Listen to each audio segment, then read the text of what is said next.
Hello, and welcome to the first episode of The Small Town Tourist, the podcast. I'm your host, Abby Minky Graves. The Small Town Tourist started for me back in 2019 initially. It was just an Instagram page for me to dump all of the pictures of the stuff I was doing around central Minnesota. From there, it grew into a blog, and now it is a podcast. And I'm super excited about this. I think it's a long time coming, so I'm really excited that you're here along for this journey. Our first guest on the Small Town Tourist podcast is Aaron Simmons. He is a country singer, originally from the outskirts of Rochester, Minnesota. Now he's down in Nashville chasing his dream. I discovered Aaron when I was scrolling through TikTok. I just so happened to send him a comment asking him to come in if it ever worked for his schedule. He just so happened to be in town at that exact same time. So I was lucky enough to catch up with him, and I hope you enjoy getting to know Aaron as much as I did. Come along with us as we experience and explore everything that makes small towns great, and we celebrate the people from them. Please enjoy Aaron Simmons. Then we all agree that this little town has got its ups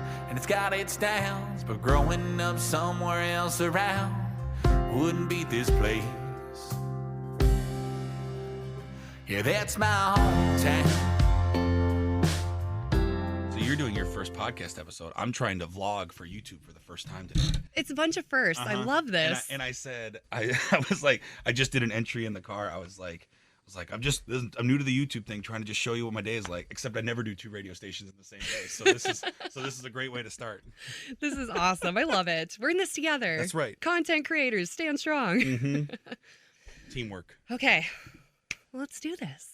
Hey, it's Abby, and I have a very special guest in the studio today. I am joined by Aaron Simmons. Abby, how are you? I'm doing great. How are you? It's been a great 24, 48 hours. It's been a lot of fun. You're kind of going through some stuff right now in like the best way possible. In the best way, going through some stuff. Absolutely. So a little bit of backstory about why Aaron is with me today. So I was scrolling through TikTok yesterday. It was a Monday, just sitting at home, flipping through TikTok for hours on end, as I always do. And it came across you in your car, listening to your song being heard on the radio.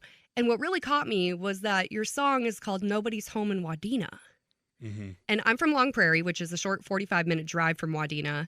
And I'm like, who is this guy? I got to talk to him.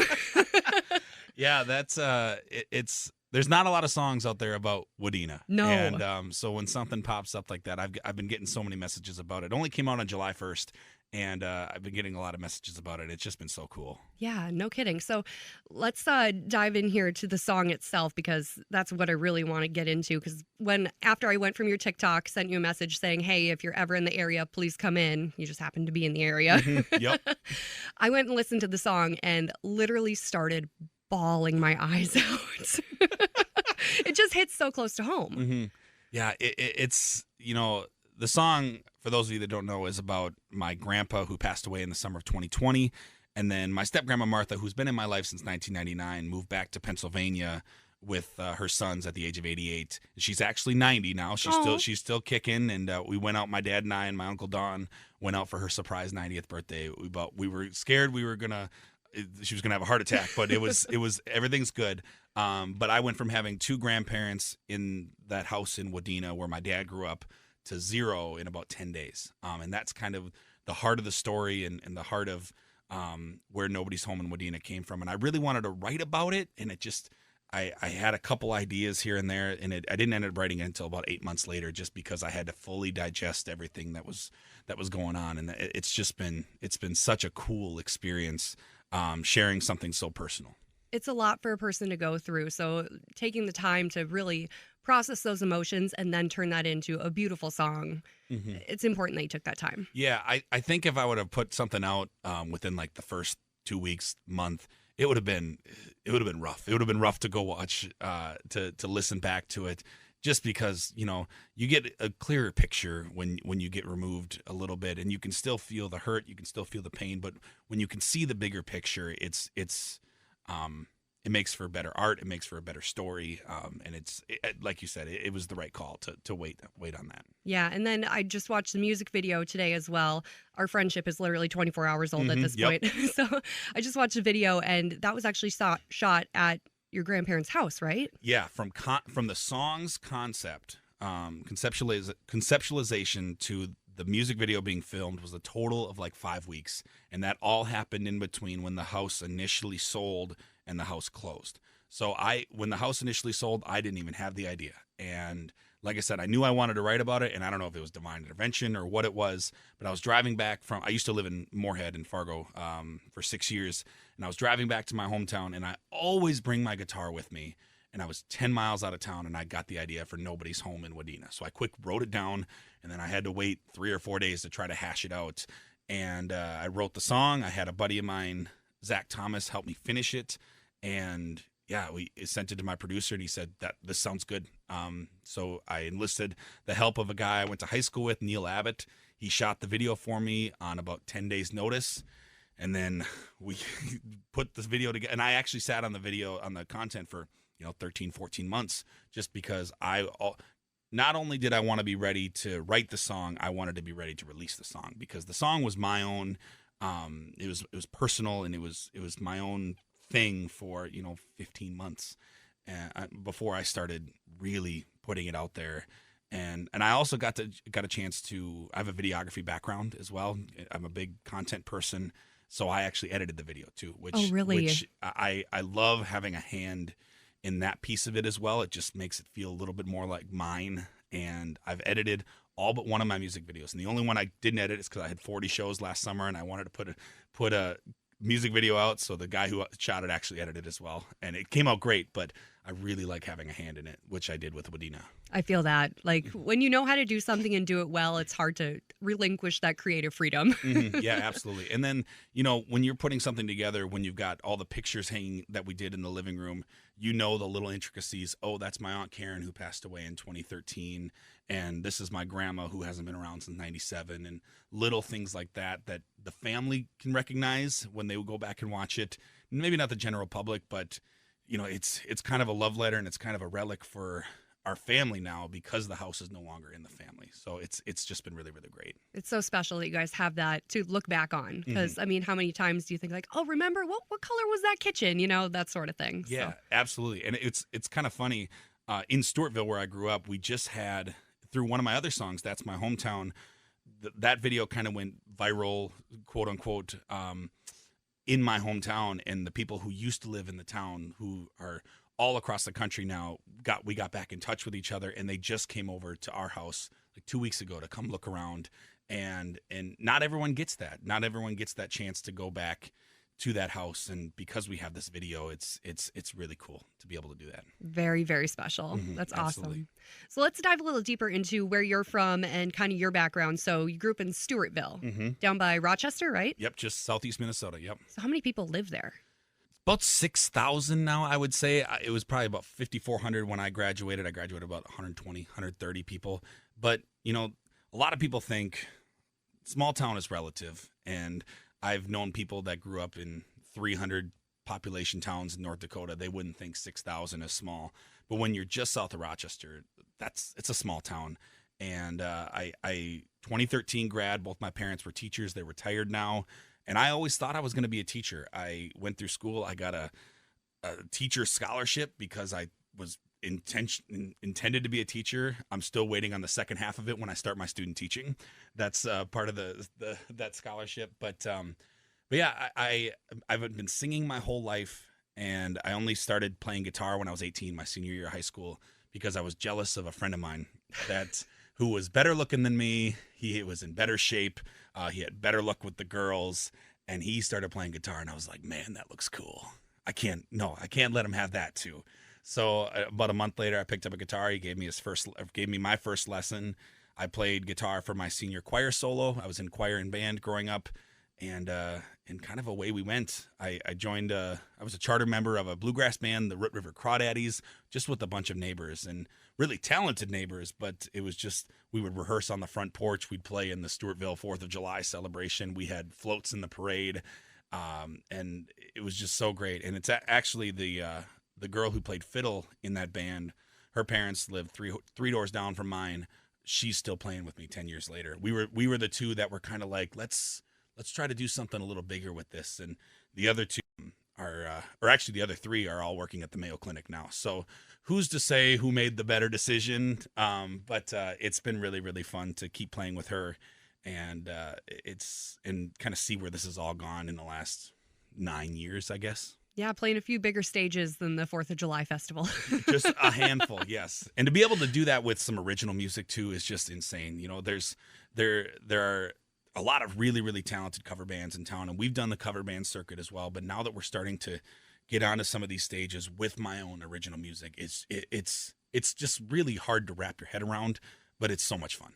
Yeah, that's exciting. Yeah, it's to see the work that you've put in, that not just me. I've had a lot of people on my team and on my side that have put a lot of time and effort in, and to see the product that we're coming up with it's just so fun. Yeah. It's so fun. So when you went to school for teaching, what were you going to be a teacher of? I lasted 1 week Oh, no. of school. And I was at a community college in Rochester, RCTC, #RollHive. It was in my first week, and I felt like I was only going to be a teacher because my parents were teachers. I felt like that was one of the only paths for me. And in my first week, I was like, no, can't do it. I'm going to change classes. I did mass comm, I think I did, and then that program got dropped. And then I ended up just doing my liberal arts and sciences before I went to MSU Moorhead.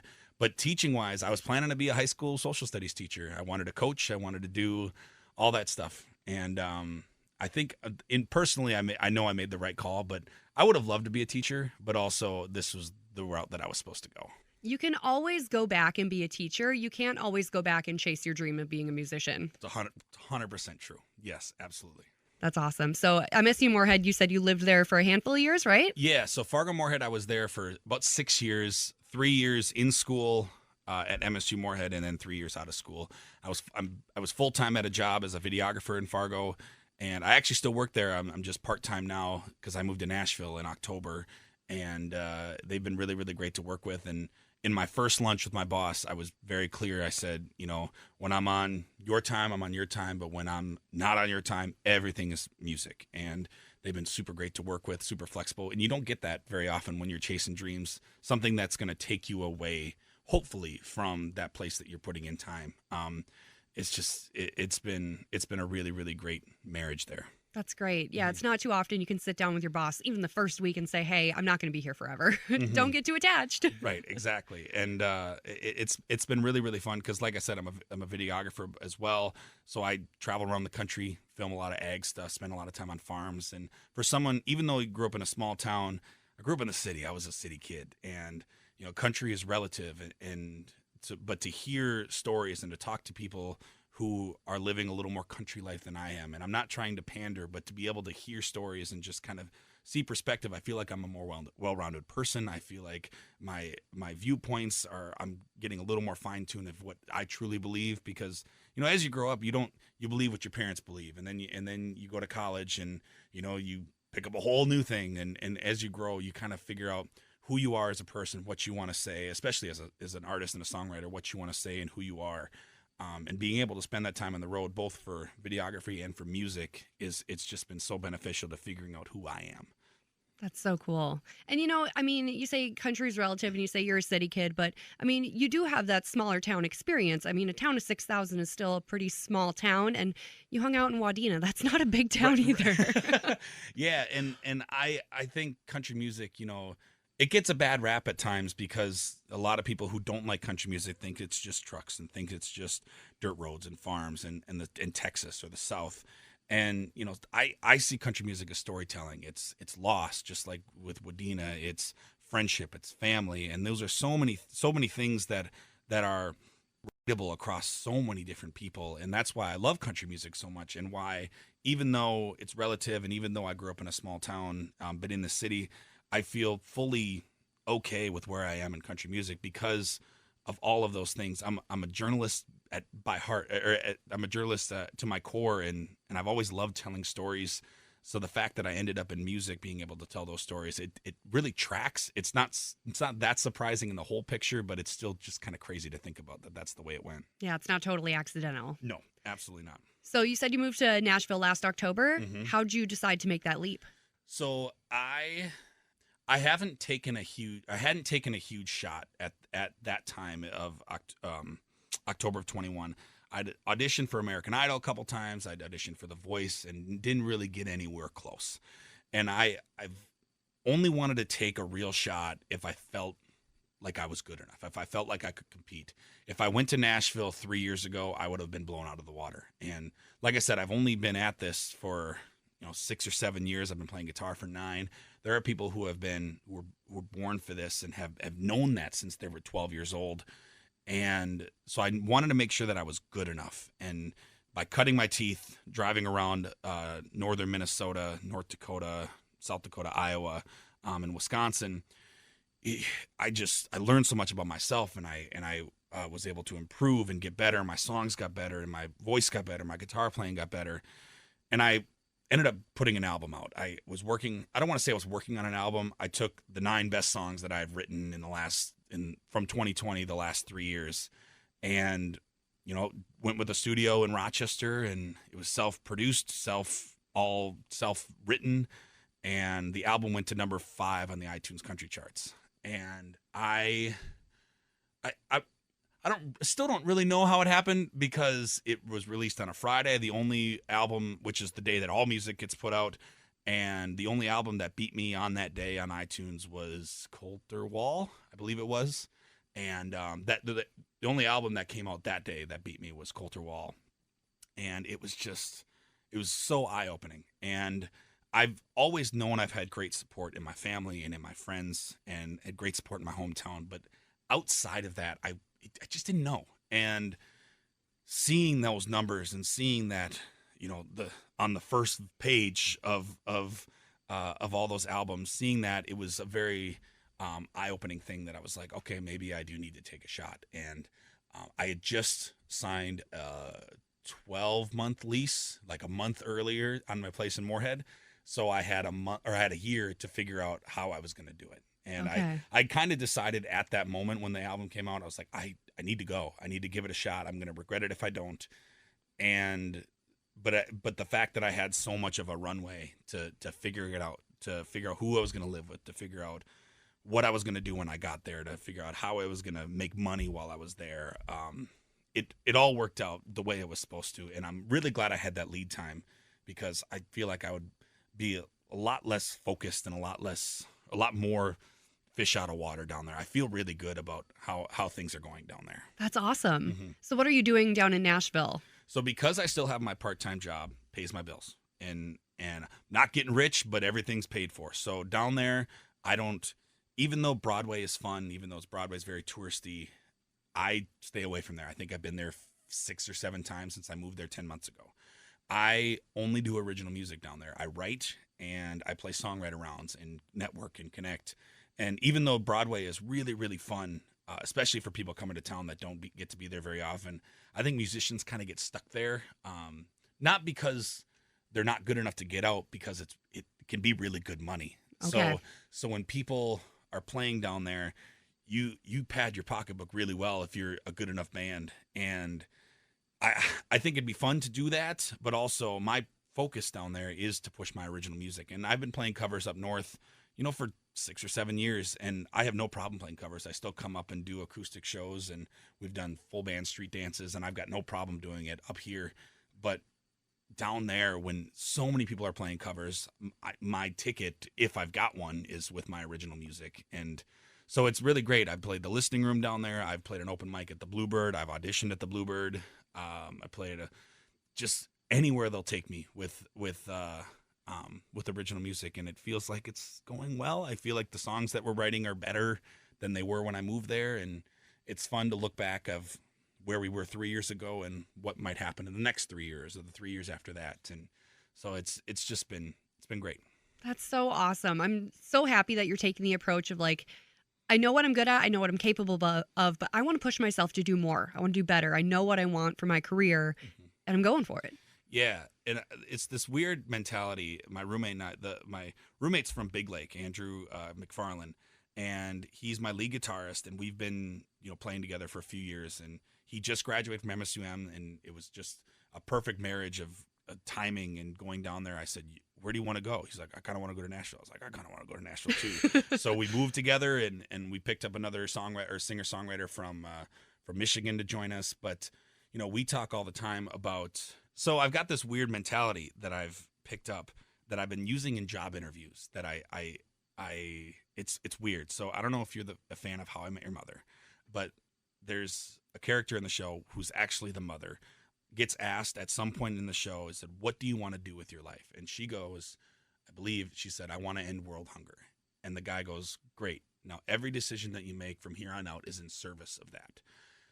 And I don't know why that random quote spoke to me, but I've quoted it in job interviews, and I'm like 3 for 3 getting jobs with hot tips. That. Yeah. It is so applied to, big decisions, little decisions, keeping my job, original music is every decision that I make, and I've been making for the past 5 or 6 years, has been in service of where I want to be with my music. And, sometimes it's a little bit of a sidestep as long as we're moving forward. But I feel like I'm just in such a great place, even though we're still a long ways away from where we want to be. I feel like I'm in such a great place because I've been making those decisions in service of that long goal. And it's been fun because some friends of mine have been starting to adopt that as well. When they ask my advice about something, I say, well, what do you want to do? Like, what's your end goal? How can your decision making or service your end goal? And it feels like other people are benefiting from it as well. And I can't take credit for it, because it was How I Met Your Mother, but it's just been something I've been living by for a while, and I think it's slowly starting to pay off. I think that's something I need to adopt in my own life. It's great. Because, how many times are we asked, like, oh, what do you want to do? Where do you want to be 10 years from now? And you just sit there and flounder and give a generic answer. But if you actually see something ahead and you can apply every decision you make and do the next right thing and get yourself one step closer to that, you're going to be so much better in the long run. Yeah, and I think it even though it's servicing something bigger, it kind of puts less pressure on you to where you want to be. I try not to put timelines on my goals. I try to, just see where I want to be. And when I get an opportunity to take a step, if whatever's closer, I can take that step. And it really puts the pressure on it, or takes the pressure off of, decision making, because as long as you're just making the decision for the end goal, it's not anything you can blame. You gave it your shot, your best shot. And, if it works, it works. If it doesn't, it doesn't. But it feels like, you're, as long as you're trying and trying as hard as you can. That's so great. So most recently, you came back up to Minnesota from Nashville, and you played WeFest. Yeah. So I was, a company hired me to play a VIP marketing event behind the stage. And it was, I've been to WeFest as a fan 2 or 3 times. It's a little foggy. As it should be. Right. But I've been to WeFest a few times, and only once have I been there as a fan when I was pursuing music. I went in 2013 and 2014. At that time, I was still learning how to play chords on the guitar. And, like I said, I've been singing my whole life, so it was always like, it'd be great to be on that stage. In 2013 and 2014, I was thinking that. But in 2019, I was thinking like, okay, what do I got to do to be at this level, to get there? And so this year, to be able to have my guitar and have business there was really, really great. And then I also got a chance, I work with a group called American Heroes Outdoors, which is a nonprofit up in the upper Midwest that takes veterans, first responders, police officers, and firefighters, gets them in the outdoors hunting and fishing. And they were in charge of Military Appreciation Night, which was Thursday. And a few months ago, I was already booked for this VIP marketing event, but the guy I work with, he gave me a call when I was driving back to Nashville from another trip, and he said, Aaron, is there any chance that you would want to sing the anthem at WeFest? Like, there's no way that you're going to be there. I kind of figured, like, you're not going to be there, but you deserve a call. And I was like, Wes, I'm actually going to be like 40 feet from the stage. So I'm going to do it. And I called him like 2 or 3 times between then and WeFest. I'm like, so this is like a real thing, right? This is happening. He's like, this is absolutely happening. And so I got to sing the anthem on Military Appreciation Night with representatives from all branches of military out on the catwalk, and it was just phenomenal. So to have business there with my guitar playing backstage was phenomenal. But to not get kicked off of the main stage when I was on the stage, oh my gosh, it just I got another bug. It's like, okay, now how do I get back here? How do I get back here with my own music? And it was so fun. I've thought of the same thing about, a friend of mine has a writing room on Music Row in Nashville.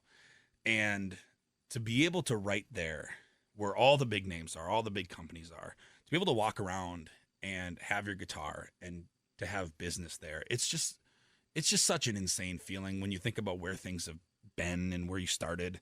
And it's also fun because I kind of look like Luke Combs. I'm aware of that I'm a bigger guy, red beard, and with sunglasses on, the tour bus is walking by. There are people they're doing double or triple takes, and I would the bachelorette parties are going nuts. Exactly, and and I'm not trying to be Luke Combs, especially when I'm down there. I'm trying to be my own person. But we would walk out of the room to go right down Music Row to go get lunch or something, and you'd see people taking a tour or these buses, and I'm like, Brian, do you think these guys think we're someone? And he's like, absolutely, they think we're someone, and we're not. But to have business there on Music Row, and then to have business at WeFest, it's so cool. It's so cool to think about, like I said, where I've been, where we started, and kind of what can happen from here. So those little pinch me moments, like, wait, am I dreaming or is this actually real?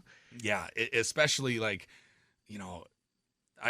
those kind of the pinch me moments or the blackout moments. There's been a couple times where it's like, how did that go? I'm like, I have no idea. Like, I blacked out. Like, I remember the first note, I remember the last note. And I felt the same way when I auditioned at the Bluebird down in Nashville, which is just it's for people that don't know, like, the Bluebird is the top tier place you want to play as a songwriter. It was featured in the show Nashville. That kind of popularized it a little bit in the pop culture. But, I auditioned there on a Sunday morning. I got to sing 1 minute of a song. That's how the audition process works. And you got a verse and a chorus. And someone asked me how it went after. I was like, I remember starting and I remember hitting the note at the end. I have no idea how the rest of it went. Well, at least you didn't pass out. You walked off the stage yourself. No, true, 100%. So yeah, there's just been so many like little moments that seem big or however, but like you said, the pinch me moments, it's been so fun. And with the support system that I have in my hometown and that I've now finding in Wadena too. My parents are Wadena grads too. So my dad was 81, my dad was 79, my mom was 81. And, the messages that I've gotten from classmates of theirs or their siblings or people that have grandparents in Wadena, I've now got this super strong support system in Wadena that I think was already there in some part, but I didn't really know that it was this strong. And it's just been so cool. Just so many like this last 2 days has been pinch me moments with the video going on TikTok and stuff being happening on the radio right after WeFest. Like, it's just been fun. And then I got my first outside songwriter cut on Friday. The same friend of mine that I write with, he released a song that I wrote with him, and it was the first time any song had been released that I didn't release myself.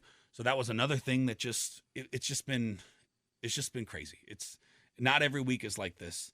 Maybe this is why I started vlogging on YouTube this week, because I'm trying to showcase what it's like, and even the rest of the weeks are going to be just super boring. But I don't know, man. I think you got that boulder up the hill, and now you're just pushing it down and letting it roll and gaining all this momentum. Yeah, it's like pursuing anything. There are hard moments, there are low moments, and I've had my fair share of lower moments in this pursuit of whether or not I want to do this. And I've left personal relationships because a pursuit of this thing, coming back to the pursuit of the end goal of what I want to do, and being really clear about this. I've had some really, really low moments. I started seeing a mental health counselor just to try to deal with all this, to make sure that this is really what I want to do.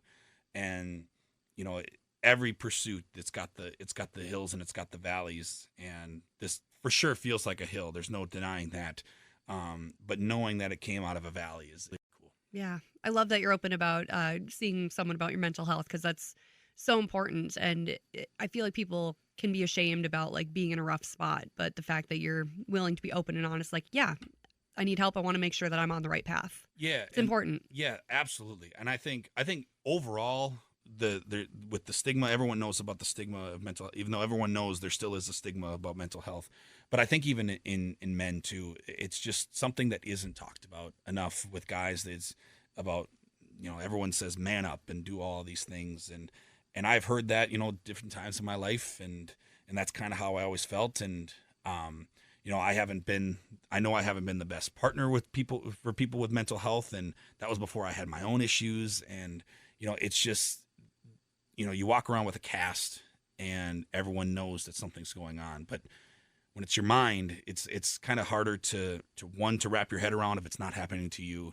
And it's harder to have sympathy for someone if it's not you, because you just can't see it. Right. It's out of sight, out of mind. And it's just, I've already had, like I said, I'm a class of 2013, and I've already had, and like I said, 120, 130.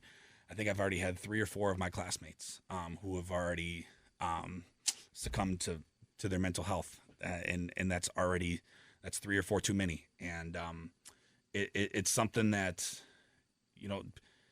people always talk about, figure out who you are as a person, who you are as an artist, who you are as a songwriter. And I think those could be 3 different pursuits, but if you're trying to be as authentic as possible, it's all just one.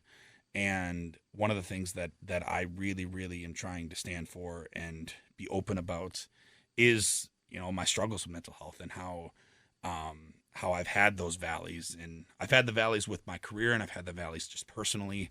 And it's just something that's just so much more common than I think people know. And I'm proud to be able to be in a place and have a platform that I can talk about it, because I think just not enough people do. Amen. High five on that, man. Heck yeah.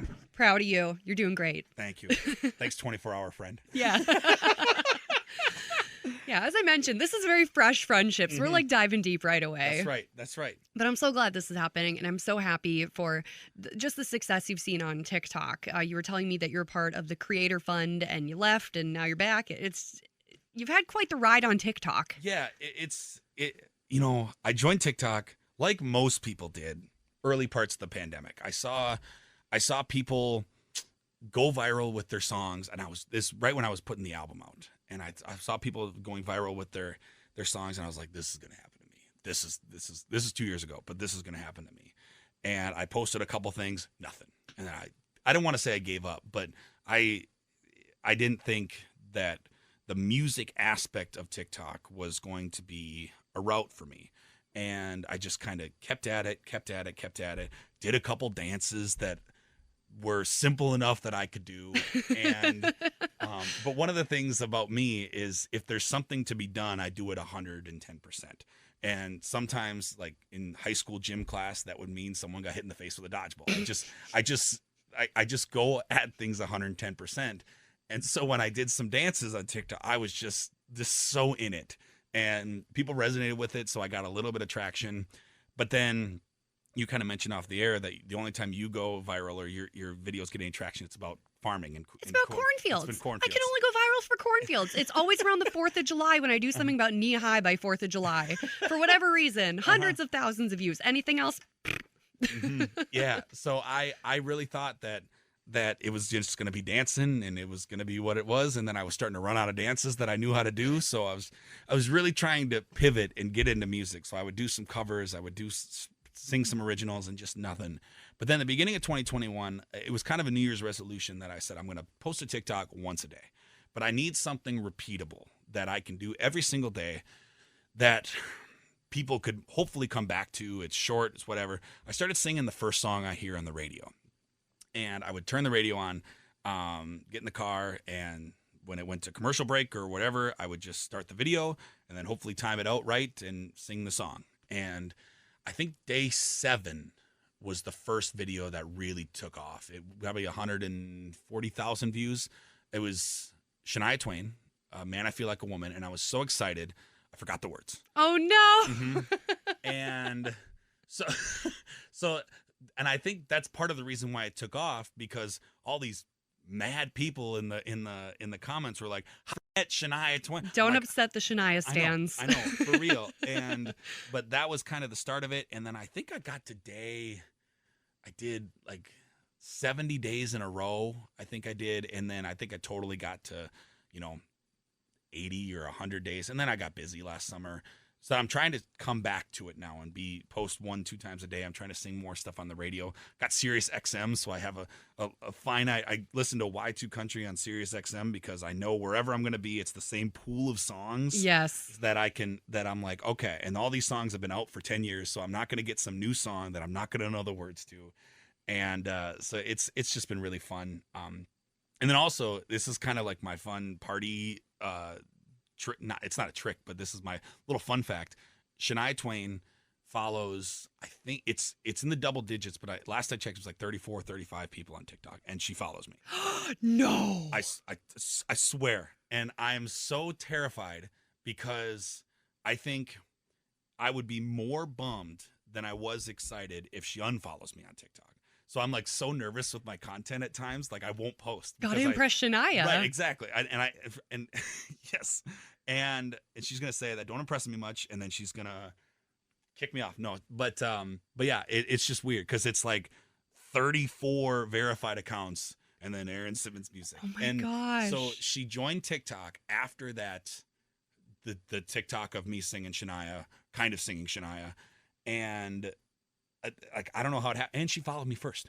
Like I don't. No way. I woke up on a Sunday morning. She had the verified check mark, but she only had like 4. She hadn't posted yet, and she had like 400 some followers. And I was at my parents' cabin. I was like, Dad, I think Shania Twain followed me on TikTok.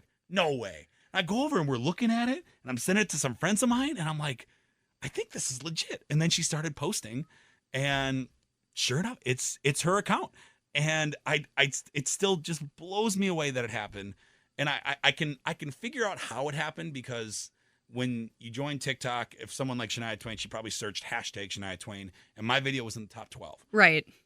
But still, not all the 12 got followed, and it doesn't make any sense. So I'm really hoping that I can meet her someday. I could slide in her DMs. I was gonna say, you can message her and she's gonna see it. I know, and see that's where I toe the line of like, is she gonna think I'm annoying? So I'm just waiting to see.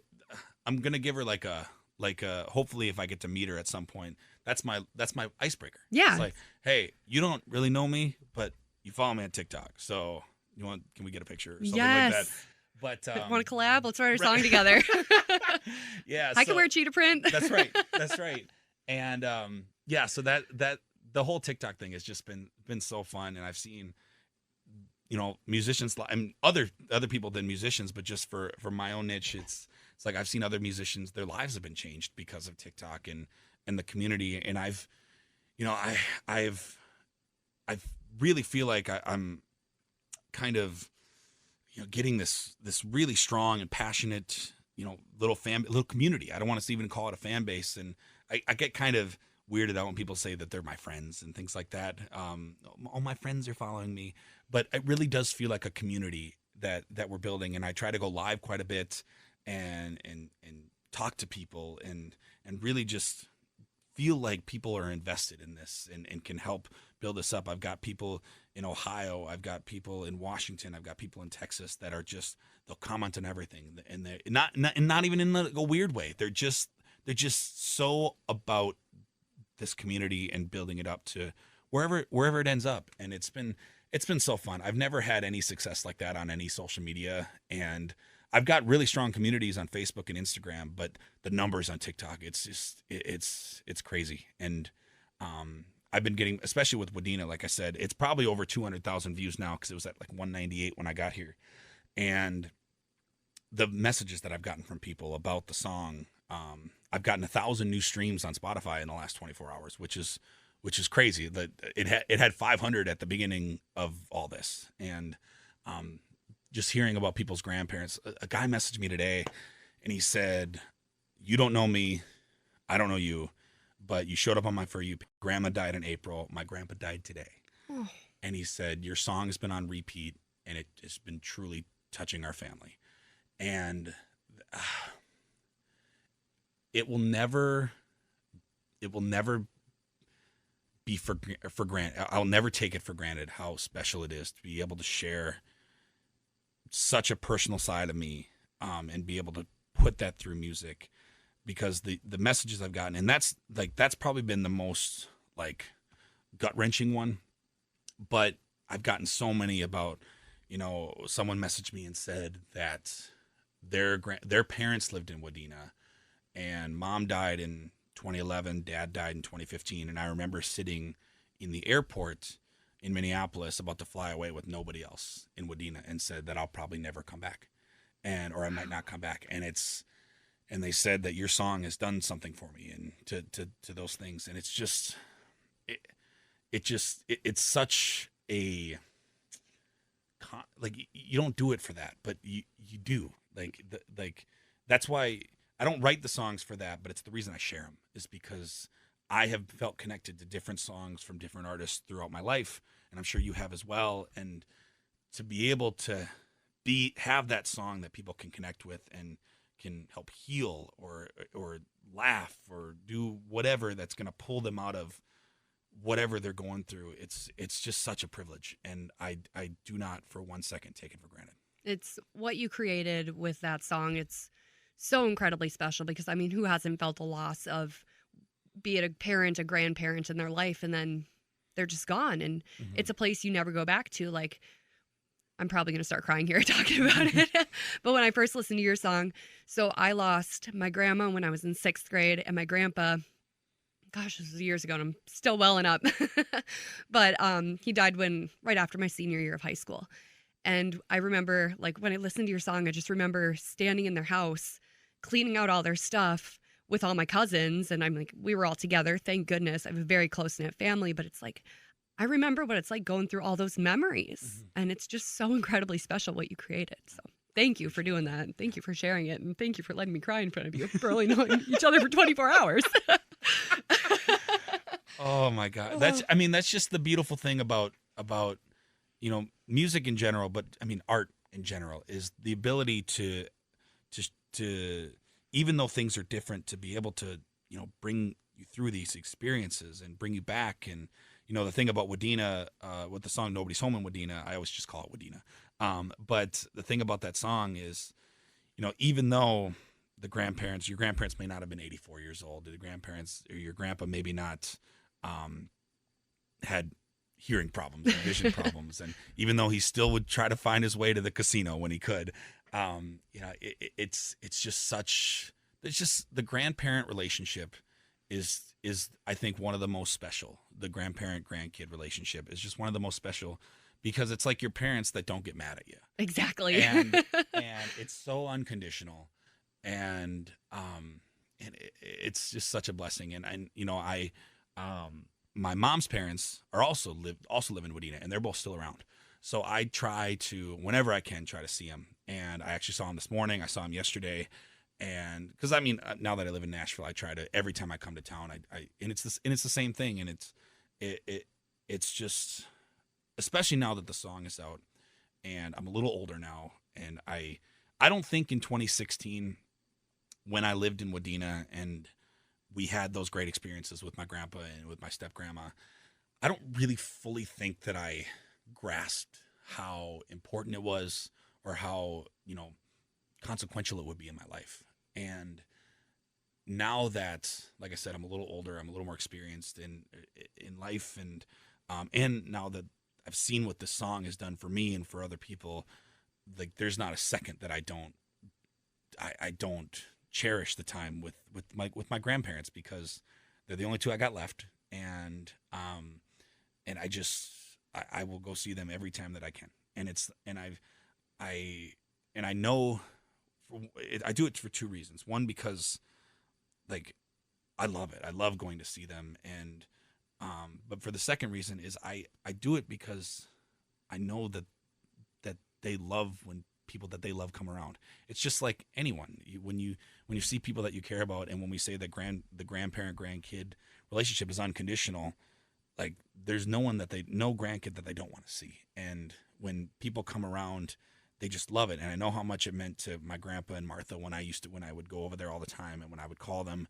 And like I said, I don't think I felt the full gravity of that when I lived there.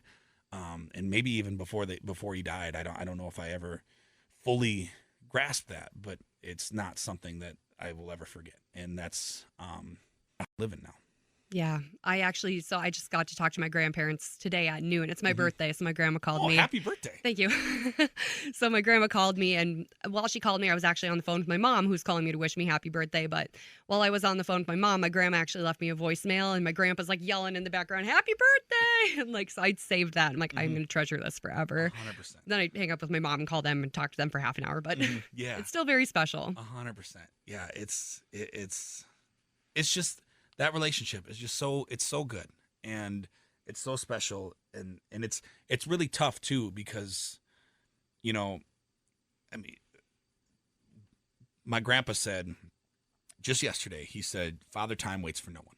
And yeah, it's to be able to cherish these things is so great, but it's really tough in the sense of a grandkid, is because odds are, like, at a fairly young age, you're going to see your grandparents go, and they're not going to be around for a large part of your life, even though the impact that they're going to make is just going to be felt forever. And I think that's tough to put on people. I mean, there's nothing we can do about it, but it's just really, really tough for young kids to go through that. And even though, we're young, we're not young, but we're young adults, and we're still young, and to be able to have to go through that is tougher. But I think that's what makes it so special too, is because that time is so short.